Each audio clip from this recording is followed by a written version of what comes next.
Yes, we are live. Hey guys, happy Friday. It is Friday. Very excited.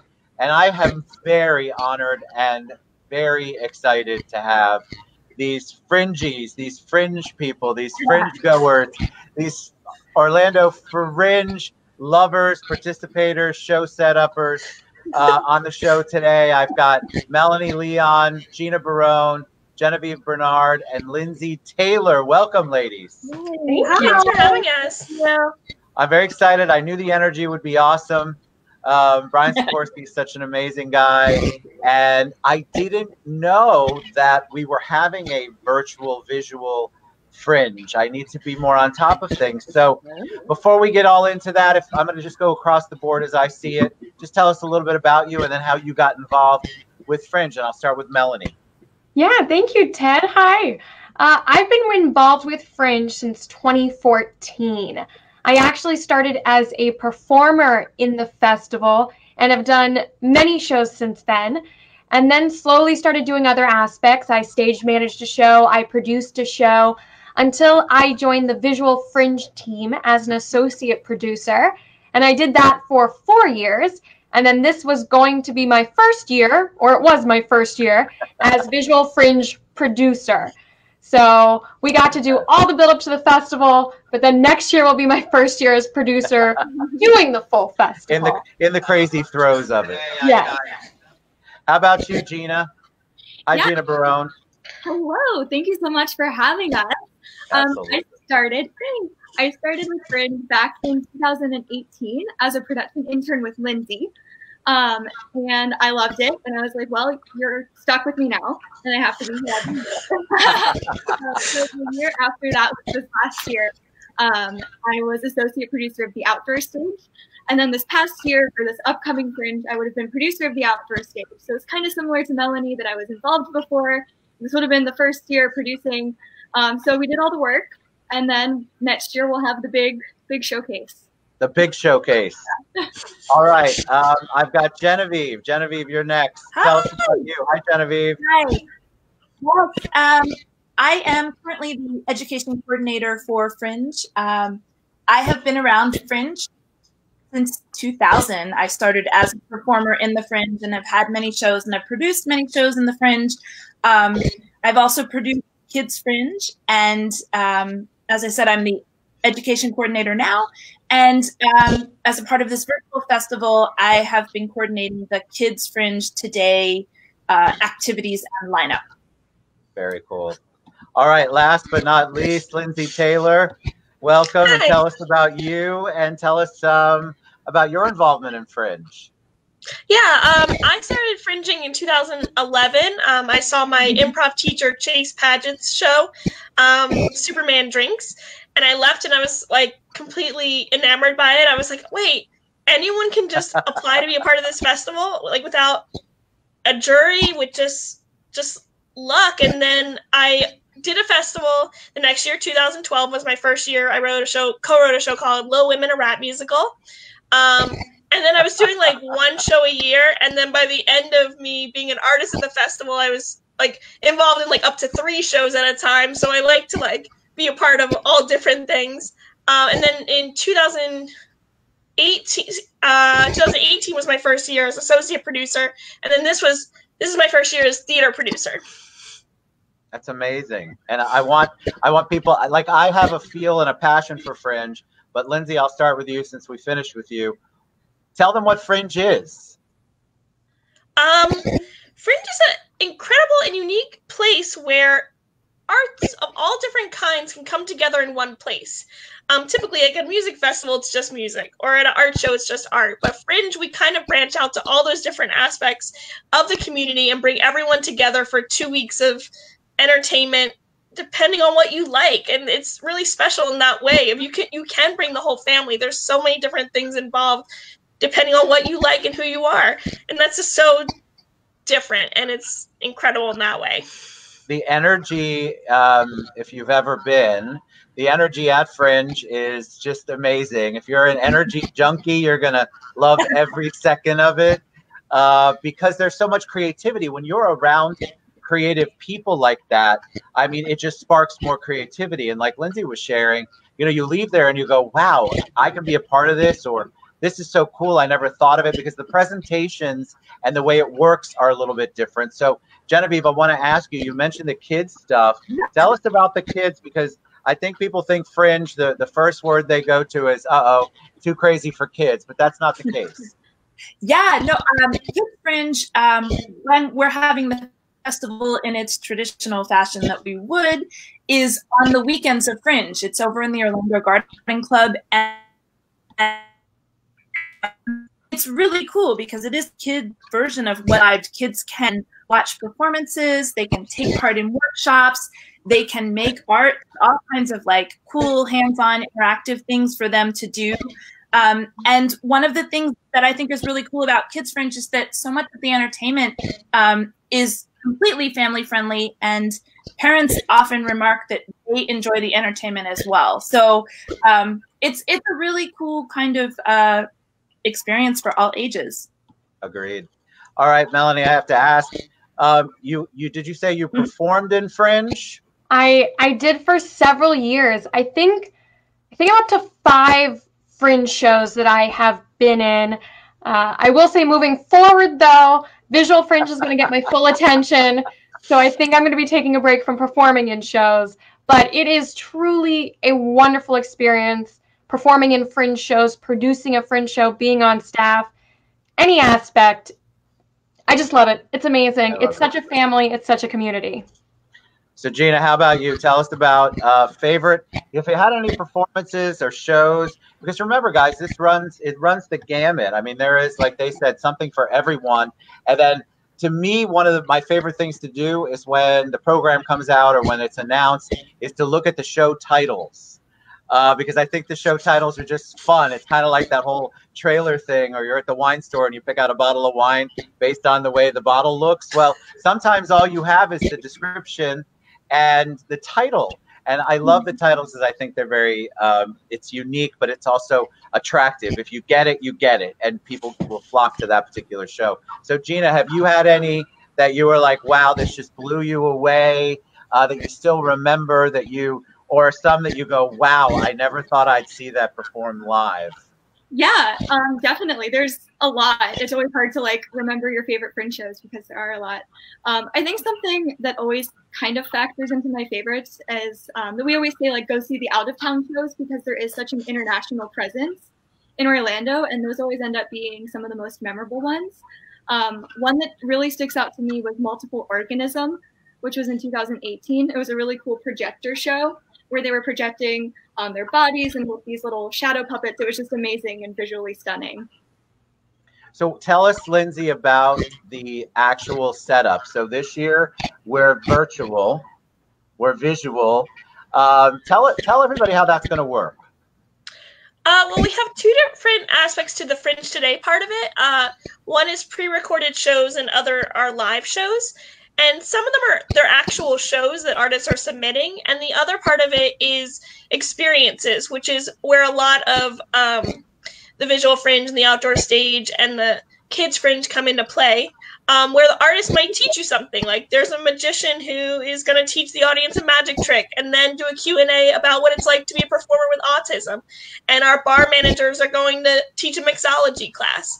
Because we're trying to just really keep a handle on the emotions behind Orlando Fringe, because it's not going to be the same as being at the festival, and we know that, but we wanted to really encapsulate how we feel while we're there. So I think we're doing a pretty good job, and I'm excited about our lineup.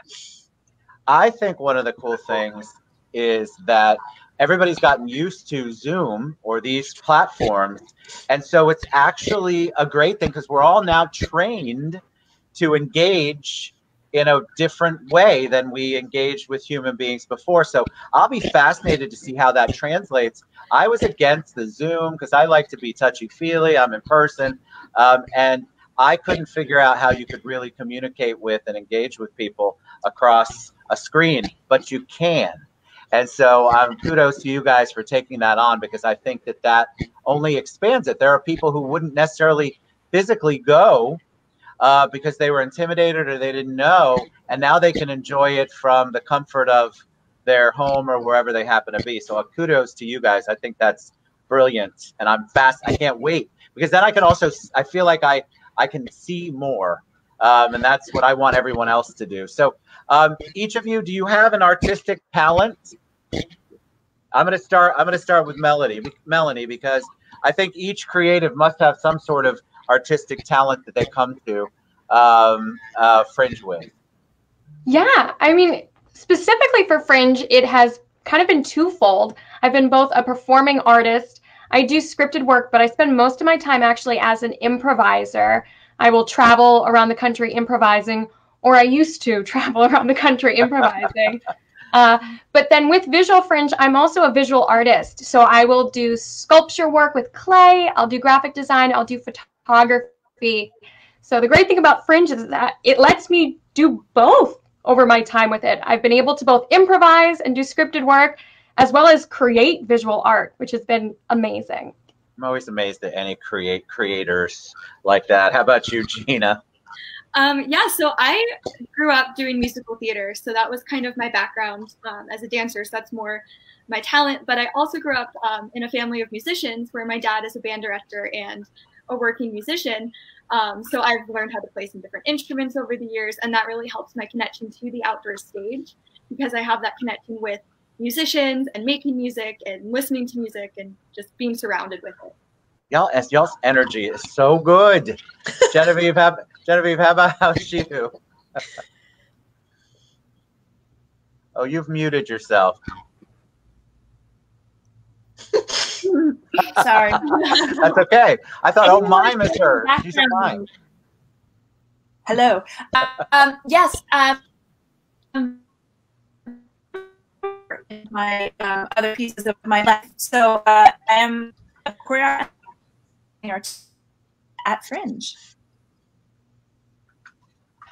Well, I'm glad she got stuck a little bit there. So she's something at Fringe. What's your talent? I'm sorry, that part got cut out. Ooh. What did you say? What's your talent? What is your creative you're frozen. talent? I think she's frozen. Yeah, she might be frozen, but I will say Genevieve is a very talented choreographer. Choreographer, good. Yeah. She had a show that was in the pool, aqua dance. It was beautiful. She has her own dance group, and she is a choreographer. She's a dancer. She's so talented. So keep your eye out for her work. It's amazing. Fantastic. All right. So we got Genevieve. Sorry, it wasn't exactly Genevieve, but great save, Melanie. How about you, Lindsay? I'm kind of in a weird situation where I didn't have actually really any theater experience before I started at Fringe. I was in the orchestra in high school. I always liked watching shows kind of from that lens. And then when I saw my friend's show at Fringe that first year, I thought, well, I could do that. And with no experience, I just kind of started writing and just kind of like asking people that I would meet along the way on like how to do what they do. So I kind of feel like I'm more like a little jack of all trades, where I just kind of pick up what people are throwing down, and I'm learning from them all the time. So I don't really have a specific channel that I go through, but I'm still learning, as we all are. I love it. All right, so tell me a show. You guys, I guess, get to preview, right? You guys all know what's going on, maybe not. But tell me a show that you, or something, or some things that you're really looking forward to see how the audience responds. Something that's in the show. Lindsay, how about you? One of the things I'm really excited about is I'm interviewing Seth Kaburski and Matt Palm, two of our main reviewers for the festival. But we're going to play some games, and I'm going to get to know them. And I think it's kind of cool that the audience will get to know those two people, as they're used to just reading what they think about shows. But I'm just really pumped about that. And I think it's a different perspective that they'll like. That's very cool. How about you, Genevieve? See if we get Genevieve to tell us, Genevieve. What about you? You know, I'm excited. I'm excited for a lot of the Kids Fringe offerings. There's a lot of workshop and interactive experiences for the audience. Kids can learn to juggle. There's some music classes, and then we have activities where kids can choose their adventure to the end of a story and pick a couple different YouTube videos for different endings. So I won't be at their homes to see how that turns out, but I'm really excited about how I think they're going to react. I love it. How about you, Gina? Yeah, I've just over the past couple months seeing everything that people have created, I've really loved. So I'm excited to see a platform where everyone can come together to showcase what they're learning to do online. Like we were talking about, oh, it's a totally new way of interacting with people. I'm really interested and excited to see how people interact with each other through this event. Very cool. Agreed. That's why I'm fascinated. I want to see how the interaction is. How about you, Melanie, last but not least? Yeah, I'm excited for so much, particularly with Visual Fringe. I'm excited that we're bringing some different things that we might not otherwise be able to bring live to the festival. So we're kind of using this moment as an opportunity to try new things. So we have someone doing a cake decorating demo. We have someone doing digital sculpting, the sculpting that you might see done before 3D printing. We also have a wine and paint class, so I'm really eager to see what people create and encourage them to create art. We also have a henna class, which I have never done anything like henna in that minute, tiny detail, so I'm so excited to see all of these things that honestly, I don't know how easy it would have been to bring to the festival, so I'm thrilled we finally can. I just feel like there's an opportunity here, which you guys are so smartly taking advantage of. There's a potential for added people to attend who hadn't in the past, to reach a broader audience if you couldn't have traveled to be here. So I just think that this is so for creatives to embrace technology in a manner like you all are doing. Huge kudos to everyone involved, because it's not easy to pull off something that you're used to having that immediate audience reaction and interaction with off on this. But all of you are so excited about it. You can't fake that kind of stuff and that kind of enthusiasm. So thank you for that. All right. So somebody tell them, if you want to, how they can reach you individually. And then I'll have Lindsay at the end tell us how they can get the list of what's going on at Fringe. So Melanie, I'll start with you. How can they reach you? Yeah, so all of the Visual Fringe events will be streaming live on the Fringe Facebook, which Lindsay will talk more about. But if you're ever interested in learning more about Visual Fringe, you can always shoot me an email. I am at visualfringe@orlandofringe.org. We can talk about gallery art. If you want to submit art, if you want to buy art, we can talk about that. Or if you're interested in ever in the future doing a class or a demo, anything visual art related, let me know. I'm always interested in new ideas and chatting with you. Love it. Thank you. How about you, Gina? Yeah, so similar to Melanie, all of our stuff will be streamed through the main platform, which Lindsay will talk about. But if you ever want to reach me, if you're interested in performing in the future, if you're a musician with questions, you can reach me at outdoorstage@orlandofringe.org. Perfect. Genevieve, how about you? Hey, you can find me at Genevieve@orlandofringe.org, and Kids Fringe programming and Fringers of the Future programming will be found in the same place that Lindsay's going to tell us about. Fantastic. All right, Lindsay, it's all on you. Pressure. Here I am. All the events you can find on our Orlando Fringe Facebook page. It starts on Tuesday at 6 o'clock. And also, if you want to submit a show or submit Visual Fringe, you can go to thelawn.orlandofringe.org, and those shows to stay up indefinitely. And you can email me with any questions at Lindsay, LINDSAY, @orlandofringe.org. You guys are absolutely a joy to have on. I knew you would be. Anybody who Brian Sikorsky loves, you gotta love. But you guys have great energy. You obviously have a passion for what you're doing, which comes through. And I just want more people. Now's your opportunity. There's no excuse, guys. This is your opportunity, really. If you want to know what Orlando Fringe is about, you want to see some amazing, talented people perform their hearts out, Orlando Fringe is where you want to be. So orlandofringe.org, or the Facebook page, which I tagged earlier. Thank you guys so much for taking time out and telling us about Fringe. Thank you so much for having us. All right, you guys have a great one. Thank you. Go out and support local. These are local people. Lots of people coming in, but this is good for our city and it's good for our arts community, and I'd love to see you guys get involved. So thanks so much. Bye, everybody. Bye. Bye.